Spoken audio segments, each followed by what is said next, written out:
esinemisnärv ja kuidas sellega toime tulla. See on iga inimesega nagu erinev.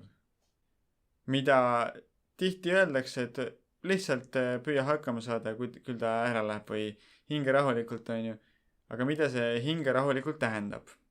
See on see, et muidugi, kui sul vähegi on võimalik hinga läbi nina sisse rahulikult ja välja ise tead, kas läbi suu või nina. Mis seal oluline on see, et välja hingamine oleks kindla peale võimalikult rahulik, sest siis keha saab aru, et ohtu pole. Kust see esinemisnärv üldse tuleb?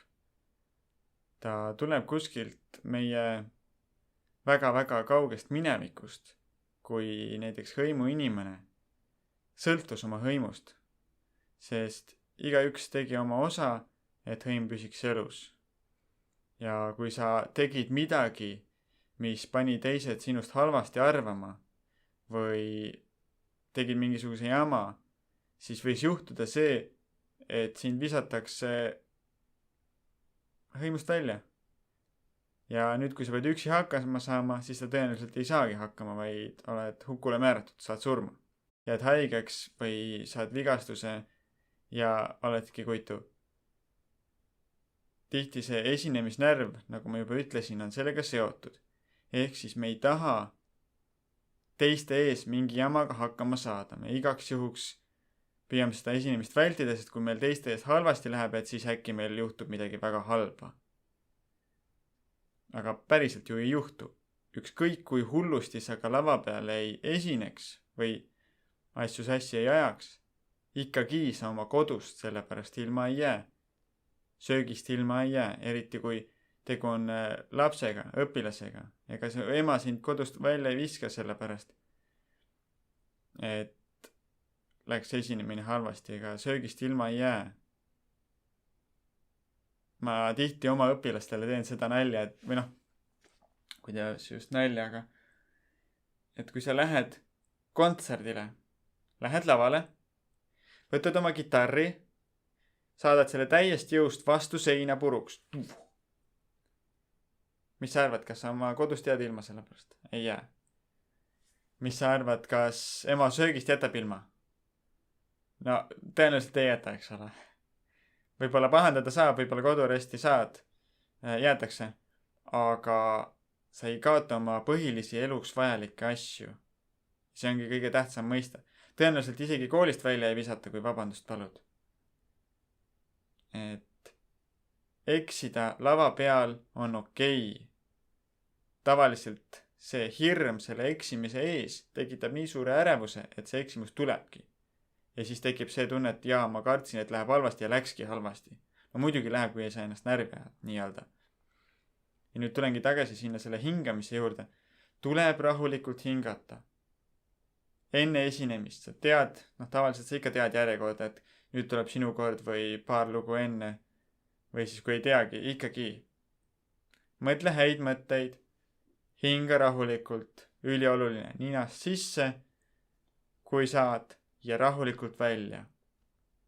Sellepärast, et see rahulik hingamine, see näitab kehale, on ju, nagu ma ütlesin, et rahu, kõik on hästi, pole vaja muretseda.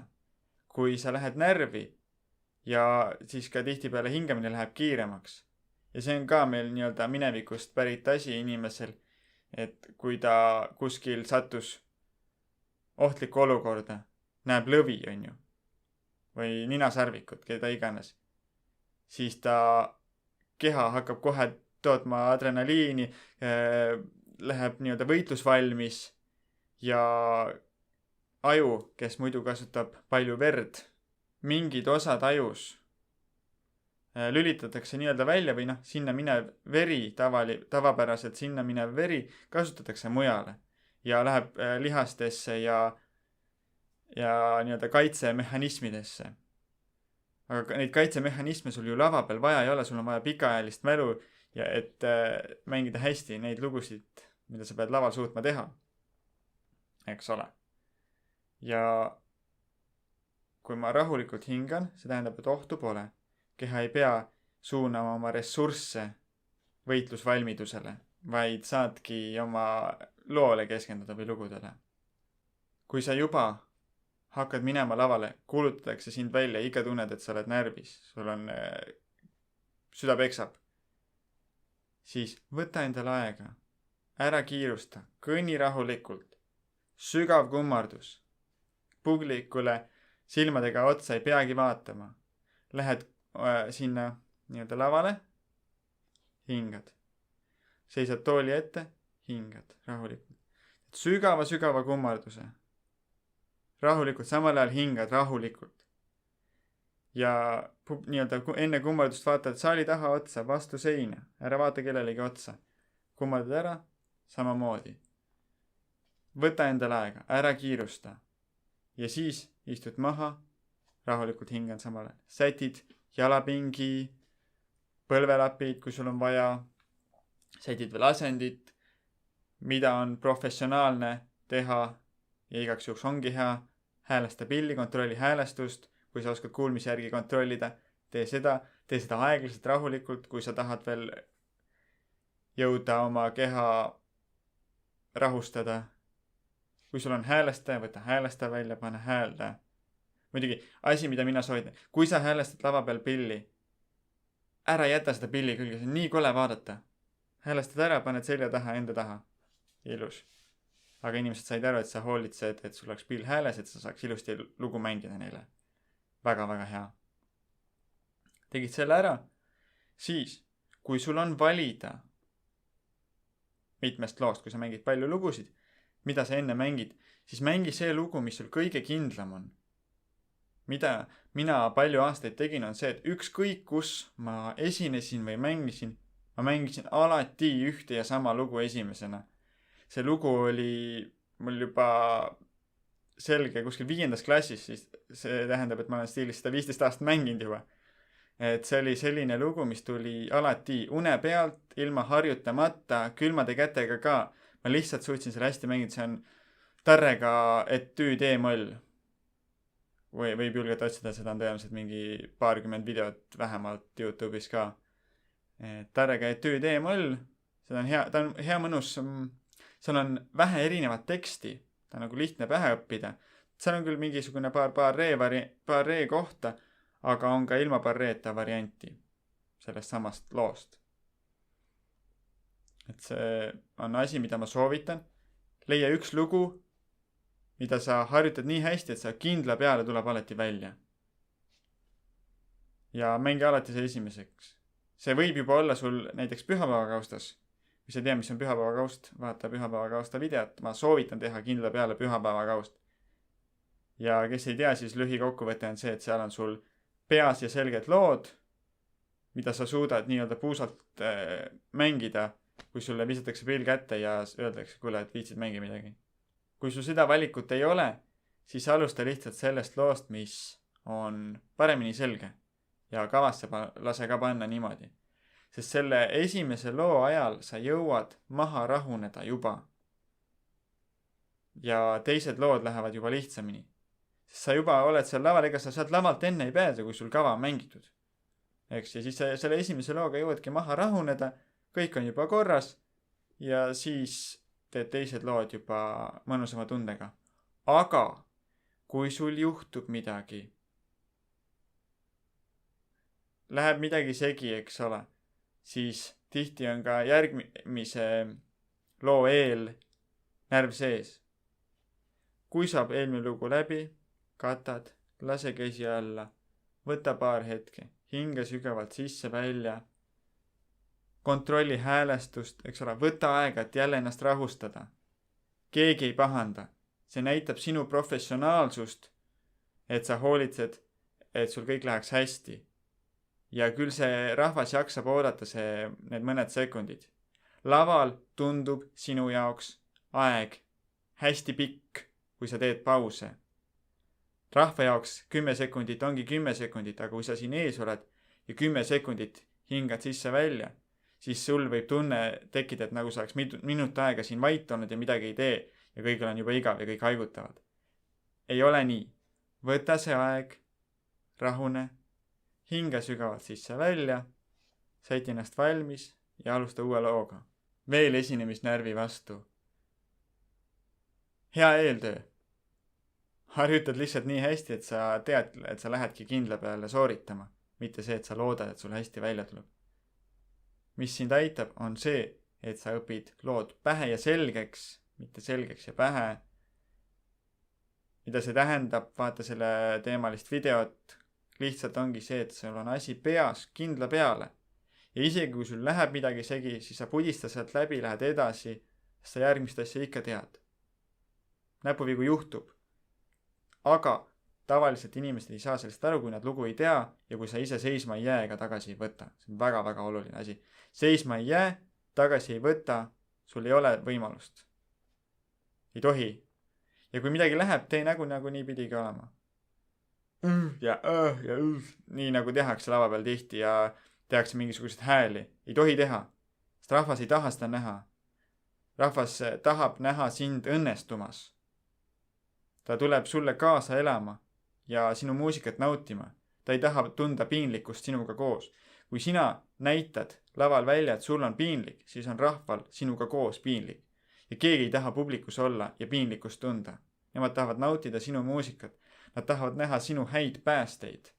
Nii-öelda, kui sul läheb segi, kuidas sa sealt välja saad. Esinemisoskus ongi see, et sa päästad ja teed nii, et keegi ei saaks aru, et sul segi läks midagi. Kui sul on näiteks lugu pooleldi selge, siis sa mängidki poole ja kuidagi lõpetad hästi ära.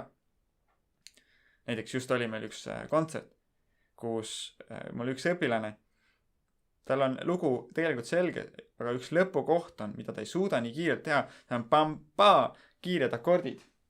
Seal on see ei ole hääles. Selle pilli. Ja ops, ja siis on üks selline kiire lõpp seal. Isegi natuke kiiremini, kui ma seda tegin. Ja kuna ta teadis, et ta tegelikult ei suuda seda puhtalt teha, siis ta jättis selle lõppu tegemata, tõmbas ühe selle E-akordi sinna lõppu ja tuli ja kummardas. Mitte keegi ei saanud aru, kes seda lugu ei teadnud. Mina teadsin seda lugu. Saalis oli üks kitarriõpetaja veel, kes teadis seda lugu ja üks õpilane, kes on seda kunagi mänginud mul. Nemad kolmekesi, mina kaasa arvatud siis, teadsid, et seal lõpus pidi üks asi veel olema. Aga tavaliselt publik ei tea, kes lugu väga täpselt ei tea, mida sa seal tegelikult parandad või muudad. See on ka samamoodi oluline asi. Et ära muretse, kõigil juhtub. Kuidas esinemisnärvi veel vähendada? Lihtsalt kogemusega. Võimalikult palju teiste ette mängima. Võib alustada selles, et nii-öelda tasapisi alguses mängid perele näiteks. Mõnikord on pere ees ka nagu imelik ja piinlik või oma klassi ees. Päris huvitav, ma siin nüüd konkursi eel olen rääkinud õpilastele, et kindla peale võiks leida ise ka veel omale ühe esinemisvõimaluse enne konkurssi. Ja näiteks koolis klassijuhataja tunnis küsid õpetaja käest, kas sa tohid esineda. Ja tohutu hirm on, sellepärast, et me tunneme, et nüüd nad arvavad must halvasti või ei tea, mis nad must nüüd arvavad, kui mul läheb segi või üldse kuidagi, et ma nagu imelik, et ma tahan nendele esineda või igasuguseid mõtteid. Tohutu hunnik mõtteid, mis sinna pähe võis tekkida. Ja see tõesti hirmutab teiste ees mängimine. Et võõra publiku ette, žürii ette minna ei ole nii hirmus kui oma klassi ette minna. Mis ma veel soovitan, kuidas esinemiskogemust saada, on see, et sa esined. Aga sul ei pea kedagi olema siin ees, sa võid ka seda harjutada, et sa kujutad oma peas ette. Et sa oled nüüd mingis saalis, otsusta ära, milline saal see on, mingi kontserdisaal või koht. Milline see on, hea oleks, kui sa oleks seal sees varem käinud, et sa suudad ette kujutada või siis esinenud seal. Ja siis sa kujutad ette, et sa lähed sinna päriselt, siis teie kummardus, võid kujutada ette, millised inimesed seal on. Kui sa tead kindla peale, mis kontsert sul tulemas on, siis kujuta ette täpselt neid inimesi, keda sa tead, et seal on. Ja siis on see, et kummardad, istud maha, mõtled, nagu sa olekski seal. Vaimu kõrvas kuulad, inimesed nagistavad toolidega, hingavad sisse välja, eks ole. Püüa nii hästi ette kujutada, et sul hakkab süda peksma. Kui sul ühtegi tunnet ei teki, siis sa ei kujuta piisavalt hästi ette. Seega tunnen, et ma olengi seal, esinen ja siis mängid oma lood täpselt nii, nagu tuleb. Ja pärast ka veel kummardus ja korras. Ja siis sa näed, mis kohad sul tegelikult sassi lähevad. Nii-öelda pingeseisus. Siis sa tead, mida paremaks harjutada. Seda juba tegid, siis ongi. Mängin sõbrale. Mängin perele. Mängin iseendale videosse. Ehk siis paned kaamera filmima ja proovid võimalikult hea variandi saada. Teistmoodi jälle süda läheb peksma, tekib natukene närvi. Sa ei pea mitte kellelegi seda videot jagama, sa võid selle pärast kohe ära kustutada. Aga jällegi, nii-öelda kaamera silm on ka silm. Keegi jälgib mind, kui mina esitan oma palasid, esinen. Nii, järgmine variant ongi see, et kui sa oled näiteks muusikakooli õpilane, küsi õpetaja käest. Õpetaja, ma tahan oma esinemisnärvi vähendada, ma tahan esinemiskogemust saada, kas sa oled nõus mulle otsima mõne esinemise. Või siis see, et kui on meil mingeid muud kooliüritusi, et ma kindlalt soovin esineda seal. Tihti ongi see, et kui sa tead, et sul on esinemine tulemas, see paneb rohkem harjutama.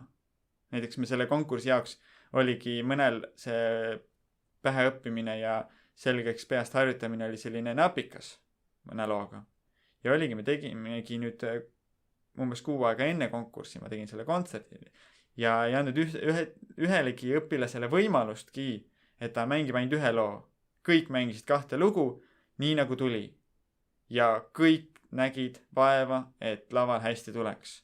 Ja nüüd on veel varu kuni konkursini, et kõike seda kinnistada, mida harjutatud sai. Minul esinemisnärv on läinud üpris väikseks. Sest minu nii-öelda pühapäeva kausta suurus on ajaga läinud päris heaks. Et ma saan ilma suure ettevalmistuseta, mul on hunnik palasid, mis ma suudan mängida, millest ma suudan kava kokku panna ja teha. Lisaks on mul ka korralik vätakas noote, mis ma tean, et ma olen harjutanud üle ja mida ma suudan ka noodi abil teha. Milleks mul ei lähe palju aega vaja, et hästi teha ära. Ja ma olengi lihtsalt hästi palju inimeste ette saanud, nendele mänginud erinevates olukordades, nii kontserdivormis, matustel, peielauas, kohvikus, pulmas, restoranis, kus iganes, vabaõhuüritusel. Et mida rohkematesse kohtadesse saad esinema, seda parem. Igat kohta võta kui võimalust areneda, õppida. Oluline asi, mis mul praegu meelde tuleb, millega ma täiega nõustun, on Erik Edmits, hästi-hästi lahe mees, kes tegeleb ka avaliku nii-öelda public speakinguga ja tervise ja äri ja kõige selle teemaga. Ta on hästi-hästi lahedaid videoid teinud või temast nii-öelda, kui ta on kuskil lava peal olnud, soovitan vaadata. Asi, mis ta just esinemise kohta räägib, ongi see, et sa ei tohi näidata publikule, et sa oled närvis. Sa ei tohi öelda seda, et sa oled närvis. Sest kui sa seda teed ja pärast kontserti või esinemist keegi sulle ütleb, kuule, sa oled nii tubli, siis sa ei usu neid. Sellepärast, et sa arvad, et see on nii-öelda sümpaatiast, et lohutada sind. Et tegelikult sa olid ikka tubli, et hästi tehtud. Aga kui sa lähed lavale, oled kindel, vahet ei ole, mis sul seal juhtub, püüad võimalikult hästi teha ja siis pärast tuleb keegi ja ütleb, kuule, vaata, mulle see meeldis, too oli hästi, siis sa usud teda. Kui sa näitad, et sa oled närvis või ütled, et sa oled närvis, sa tõenäoliselt ei usu, mis sulle öeldi ja sul tegelikult see esinemise hirm isegi suureneb. Et äkki mul järgmine kord olen jälle närvis ja siis ongi see, et ainult seda nii-öelda sümpaatia kiitust saangi. Mis mulle siin Tartu teises muusikakoolis meeldib. Ma ei tea, kuidas teistes muusikakoolides need nii-öelda vahekontserdid nimetatud on, aga meil on nad esinemispraktika kontserdid. Ja esinemispraktika kontserti hinne lastel ongi arvestatud või mitte arvestatud. Ja selleks, et saada mitte arvestatud, peab põhimõtteliselt ikkagi väga halvasti mängima ja niimoodi sul lugu ei ole üldse peas või siis ongi lähed lavale, et mingid 2 nooti tuled ära. Väga raske on läbi kukkuda ehk siis mitte arvestatud saada esinemispraktika kontserti.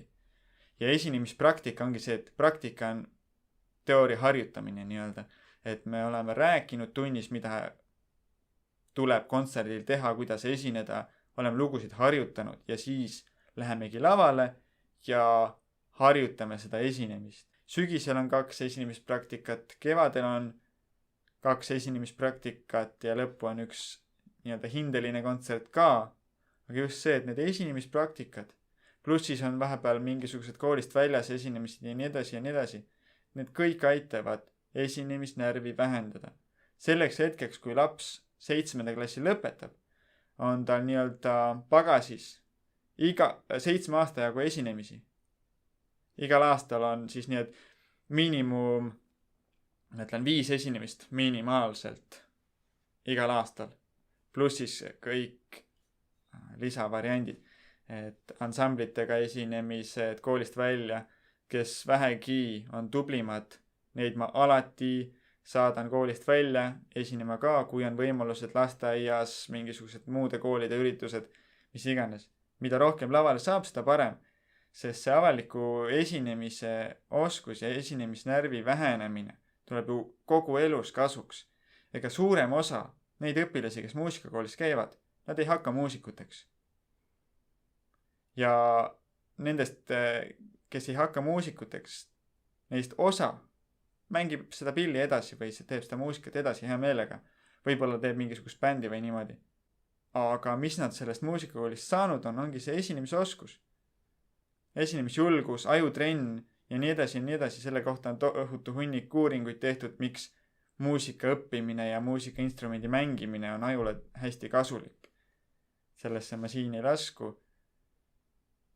Aga jaa, see on ülioluline. Ka seda videot tegema hakates mul esimesed minutid süda peksis. Ja ma siin rääkisin iseendaga natuke juttu, et seda rahustada. Ja korralikku, kasulikku juttu hakata siis õigesse videosse rääkima. Samamoodi oligi see, mäletad, täitsa alguses ma rääkisin sellest, et võta 1 lugu, mis on väga hästi selge. Ja mängi see algusesse ja selle ajal jõuad juba maha rahuneda. Kui sa pead näiteks kuskil laval kellegagi midagi rääkima, siis on samamoodi. Räägi mingit asja, mis sul on alati hea lihtne. Kas või räägi mingi anekdoot.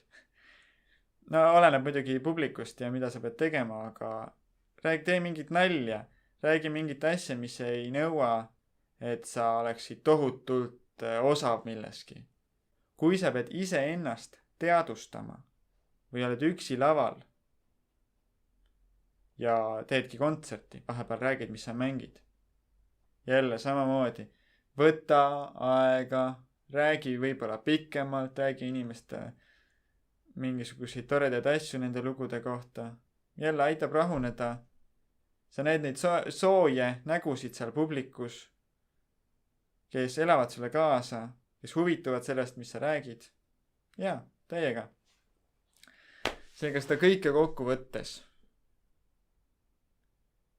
Esinemisnärv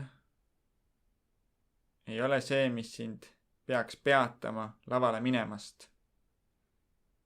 Esinemisnärviga on mida teha, ta läheb väiksemaks, ta ei kao tavaliselt kunagi.